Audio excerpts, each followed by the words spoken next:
I do not know what exactly is the reason, but the fact remains that the public is inconvenienced and the services are not as efficient as they should have been.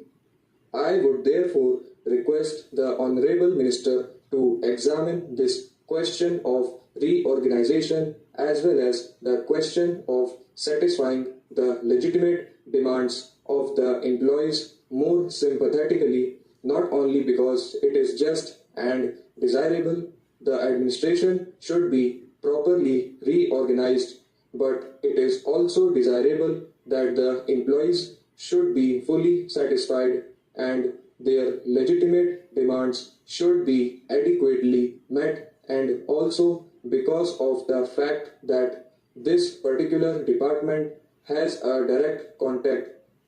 almost day-to-day contact with the public, and therefore if this particular department does not function properly, efficiently, and to the satisfaction of the public at large, it would mean that the public would be inconvenienced also.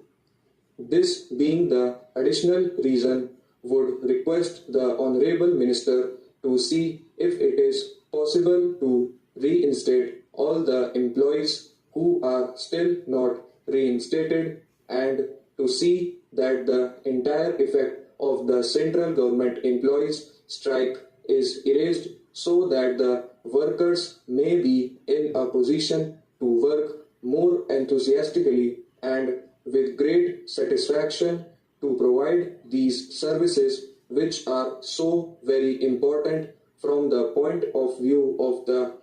convenience of the public. Not only that, but also important from the point of view of the rapid economic development in our country, which is the primary objective before us. It is well known that the post and telegraph services play a very important role in the economic development of the country.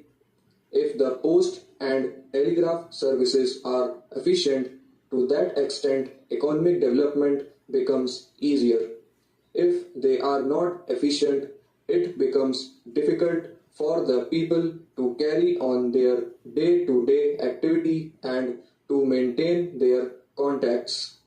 In view of all these various considerations, and especially in view of the fact that with this bill the Honorable Minister is seeking to enlarge some of the functions of the ministry, would request him to take these various points into consideration and see what he could do in the matter. Mr. Deputy Chairman, sir, I wish to lend my support to this bill.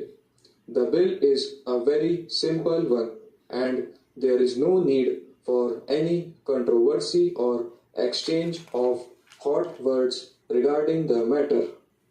As you will see from the statement of objects and reasons, this bill is being brought forward because of the fact that it has become necessary to license the operation and working of television apparatus for any purpose whatsoever.